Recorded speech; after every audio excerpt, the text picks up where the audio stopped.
आप सभी को जय मसीह की प्रियों। प्रार्थना से पहले रुकिए, भागिए मत, क्योंकि जो आप अभी सुनने वाले हैं वह केवल शब्द नहीं है, वह परमेश्वर का हृदय है जो सीधे आपके हृदय तक पहुंचना चाहता है। प्रार्थना से पहले आइए कुछ पल परमेश्वर के वचन को सुने और फिर हम मिलकर प्रार्थना करेंगे। चंगाई यीशु के स्वभाव का हिस्सा है। यह उसका काम भर नहीं, यह उसका हृदय है। जब आप उसका नाम लेते हैं तो आप किसी साधारण नाम को नहीं पुकारते, आप जीवित मसीह को बुलाते हैं। उस मसीह को जो हमेशा टूटे हुए, दुखी और थके हुए लोगों पर करुणा करता आया है। अगर आज आप टूटे हुए हैं तो सुनिए, यीशु आपसे दूर नहीं है। यीशु मसीह एक चंगाई देने वाला उद्धार करता है।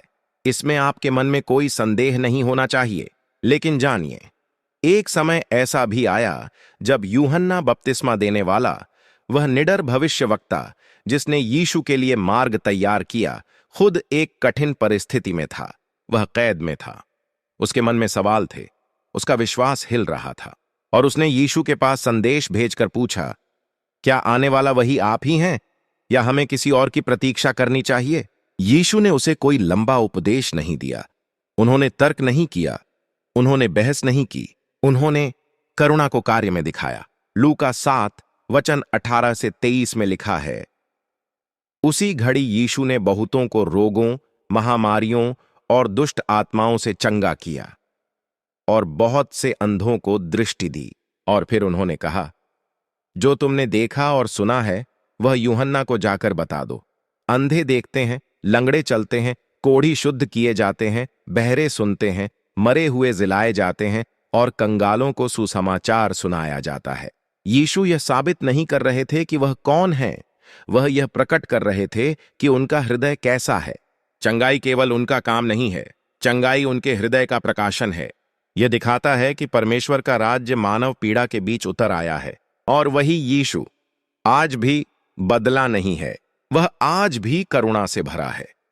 वह आज भी पुनः स्थापित करता है। वह आज भी उन लोगों को उठाता है जो जीवन के बोझ से दबे हुए महसूस करते हैं। क्या आज आप भी उन्हीं में से एक हैं? बहुत से विश्वासी चंगाई को लेकर एक सामान्य भूल कर बैठते हैं। वे चंगाई को केवल शरीर तक सीमित कर देते हैं। एक दर्द रहित शरीर, एक साफ मेडिकल रिपोर्ट, कमजोर अंगों में ताकत लौट आना। हां, परमेश्वर ऐसा कर सकता है। वह एक पल में चंगा कर सकता है। वह प्रक्रिया के द्वारा भी चंगा करता है। वह दवाइयों और बुद्धिमान डॉक्टरों के माध्यम से भी कार्य करता है, क्योंकि सारी बुद्धि अंततः उसी से आती है। लेकिन अगर आप चंगाई को सिर्फ शरीर तक सीमित करेंगे तो शायद आप उन गहरे स्थानों को अनदेखा कर देंगे जहां आपको वास्तव में परमेश्वर की छुअन चाहिए। कुछ लोग बाहर से मुस्कुराते हैं लेकिन भीतर गहरा दर्द छुपाए रहते हैं। कुछ विश्वासी सच्चे मन से यीशु से प्रेम करते हैं, फिर भी उनका हृदय उन बातों से दुखी है जो उनके साथ की गईं, जो उनसे कही गईं, जो उन्होंने खो दिया या जो उन्हें कभी मिला ही नहीं। कुछ लोगों को मन की चंगाई चाहिए क्योंकि चिंता उन्हें थका चुकी है। कुछ को यादों की चंगाई चाहिए क्योंकि अतीत बार बार एक खुले घाव की तरह सामने आ जाता है। और कुछ को आत्मा की चंगाई चाहिए क्योंकि उन्होंने बहुत लंबे समय तक अस्वीकृत, अनचाहे और अनदेखे होने की भावना में जीवन बिताया है। इसीलिए पवित्र शास्त्र कहता है, भजन संहिता 147 वचन 3, वह टूटे मन वालों को चंगा करता है और उनके घावों पर मरहम लगाता है। ध्यान दीजिए, वह केवल शरीर को नहीं, हृदय को भी चंगा करता है। उसे आपके आंसुओं की भी परवाह है जिन्हें किसी ने कभी नहीं देखा। जब परमेश्वर हृदय को चंगा करता है तो वह आपके जीने का तरीका बदल देता है, आपके प्रेम करने का तरीका बदल देता है और आपके अपने आप को देखने का नजरिया बदल देता है। शायद आज आप पूछ रहे हो, मेरी चंगाई कहां है, मेरा समय कब आएगा? यह एक सच्चा प्रश्न है और परमेश्वर इससे नाराज नहीं होता। वह आपकी ईमानदारी से डरता नहीं है। वह आपको भरोसे में ले जाना चाहता है। कभी वह जल्दी चंगा करता है, कभी वह धीरे धीरे चंगा करता है और कभी वह पीड़ा के द्वारा आपको उसके और करीब लाता है।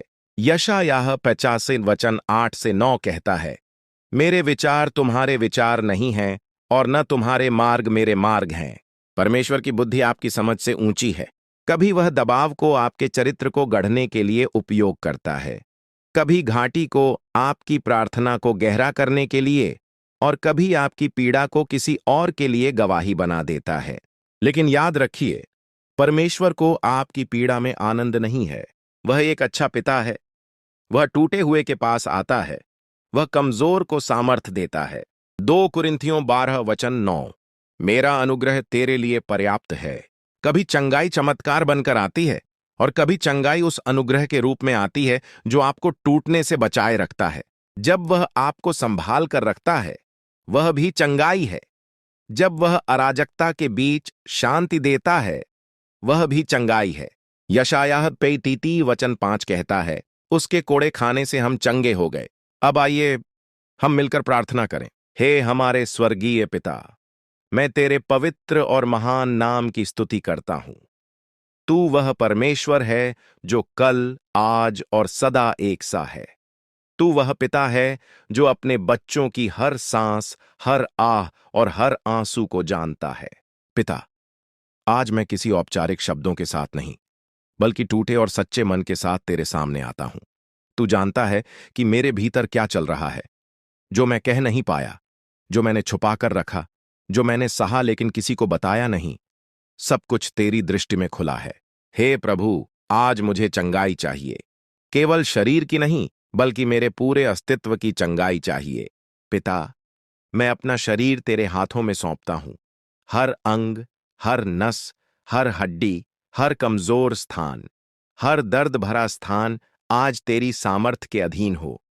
जहां बीमारी ने घर बना लिया है, वहां तेरी चंगाई की रोशनी फैल जाए। जहां कमजोरी ने मुझे थका दिया है, वहां तेरी शक्ति मुझ में नया बल भर दे। हे प्रभु यीशु, जिस शरीर पर कोड़े पड़े, जिस देह ने पीड़ा सही, उसी देह के द्वारा तू मेरी देह को चंगा कर। यदि चंगाई एक पल में आए, तो मैं तुझे महिमा दूं। यदि चंगाई धीरे धीरे आए, तो भी मेरा विश्वास कम न हो। मुझे प्रक्रिया में भी भरोसा करना सिखा। मुझे प्रतीक्षा में भी शांत रहना सिखा। पिता, आज मेरे हृदय को छू। मेरे भीतर ऐसे घाव हैं जो समय के साथ भी नहीं भरे। ऐसे शब्द हैं जो आज भी गूंजते हैं। ऐसी घटनाएं हैं जिन्हें मैं भूलना चाहता हूं, पर वे बार बार सामने आ जाती हैं। जहां मैं ठुकराया गया, वहां अपनी स्वीकृति भर दे। जहां मैं अपमानित हुआ, वहां अपनी गरिमा लौटा दे। जहां मुझे प्रेम नहीं मिला, वहां अपने अनंत प्रेम से भर दे। मेरे हृदय को कठोर न रहने दे। मुझे फिर से भरोसा करना सिखा। मुझे फिर से प्रेम करना सिखा। मुझे फिर से खुलकर जीना सिखा। पिता, आज मेरे मन को भी चंगा कर। मेरे विचारों में जो अशांति है, उसे शांत कर। जो डर मुझे भीतर से खाता है, उसे अपनी शांति से बदल दे। जो चिंता मेरी नींद चुरा लेती है, उसे अपने विश्राम में बदल दे। जब नकारात्मक विचार उठें, तो मुझे याद दिला कि मैं अकेला नहीं हूं। जब आत्मदोष और अपराध बोध आए, तो मुझे तेरी क्षमा की सच्चाई दिखा। पिता, मैं अपनी यादों को भी तेरे हाथों में देता हूं। जो स्मृतियां आज भी दर्द देती हैं, जो अतीत मुझे आगे बढ़ने नहीं देता, आज उन पर अपनी चंगाई का मरहम लगा। जहां मैं टूट गया था, आज तू वहां मेरे साथ खड़ा हो। जहां मैंने अकेलापन महसूस किया, वहां अपनी उपस्थिति जता दे। हे प्रभु, मेरी आत्मा को नया कर। मेरे भीतर की थकान को हटा। मेरे भीतर की निराशा को बाहर निकाल। मेरे विश्वास को फिर से जगा। जब मैं खुद को कमजोर महसूस करूं, तो मुझे याद दिला कि तेरा अनुग्रह मेरे लिए पर्याप्त है। जब मैं गिरने लगूं, तो तू मुझे संभाल ले। पिता, मेरे जीवन के हर टूटे हुए हिस्से को आज तू जोड़ दे। जो बिखर गया है, उसे फिर से सजा दे। जो मरता हुआ लगता है, उसमें नया जीवन भर दे। मैं विश्वास करता हूं कि तू अभी काम कर रहा है। भले ही मैं सब कुछ देख ना पाऊं, पर तू मेरी भलाई के लिए कार्य कर रहा है। हे प्रभु यीशु, तेरे क्रूस को देखकर मुझे आशा मिलती है। तेरी पीड़ा में मेरा उपचार छुपा है। तेरे लहू में मेरी स्वतंत्रता है। आज मैं तेरी शांति को ग्रहण करता हूं। तेरी चंगाई को ग्रहण करता हूं। तेरी उपस्थिति को अपने जीवन में स्वागत करता हूं। पिता, मेरे जीवन के द्वारा तेरा नाम महिमा पाए, मेरी चंगाई के द्वारा कोई और आशा पाए, मेरी गवाही के द्वारा कोई और तुझ तक पहुंचे। मैं सब कुछ तेरे सामर्थी हाथों में सौंपता हूं। यीशु मसीह के सामर्थी नाम में मैं विश्वास और धन्यवाद के साथ यह प्रार्थना करता हूं। आमीन।